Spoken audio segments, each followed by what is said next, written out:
วันนี้มาดักรอแล้วหรือเช้านี้มาดักรอหลวงปู่แล้วเจ้าด่างน้อยด่างน้อยกลัวทำไมกลัวหรือน้ำตาลด่างน้อยน้ำตาลเข้มน้ำตาลด่างใหญ่น้ำตาลด่างใหญ่น้ำตาลด่างใหญ่น้ำตาลด่างน้อยน้ำตาลอ่อนน้ำตาลอ่อนล่ะน้ำตาลด่างน้อยใหญ่กินกบ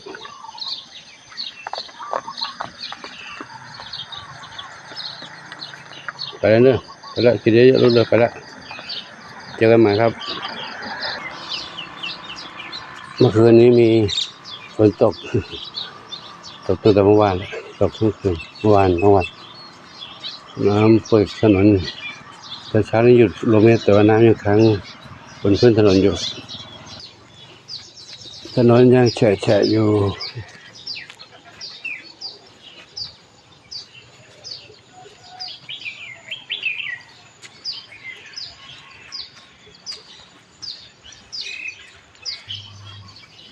เจนมาแล้วอู้เจนอ้วนนะอ้วนกลมแล้วนะอ้วนกลมแล้วอ้วนใหญ่แล้วอ้วนใหญ่แล้วเจนน้ำหน้าไปเลยเจนน้ำหน้าหลวงปู่ไปแล้ว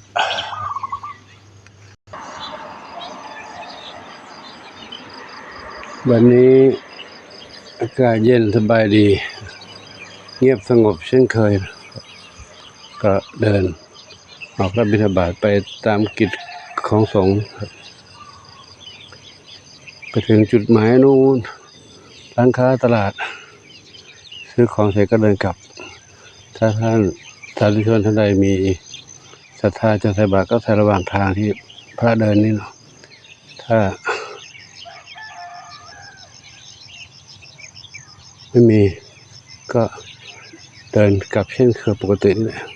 เดินทุกวันเช่นนี้นะถ้าอยู่วัดถ้าไม่อยู่ก็เป็นวักเว้นผ่านไปศรัทธาญาติธรรมในชุมชนนี้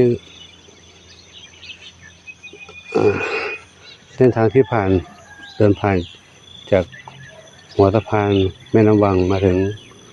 ตลาดหน้าโรงเรียนสองข้างทางก็มีอยู่เป็น100หลังคาเรือนเหมือนกันนะร้อยกว่าหลังคาเรือนก็อยู่ที่ท่านใดสะดวกที่จะใส่บาตรหรือไม่สะดวก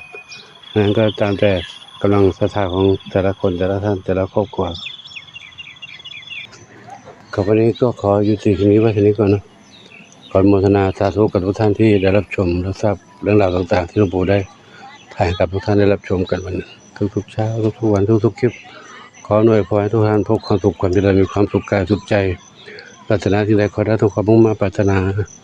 ทั่วกันทุกคนทุกท่านเถิด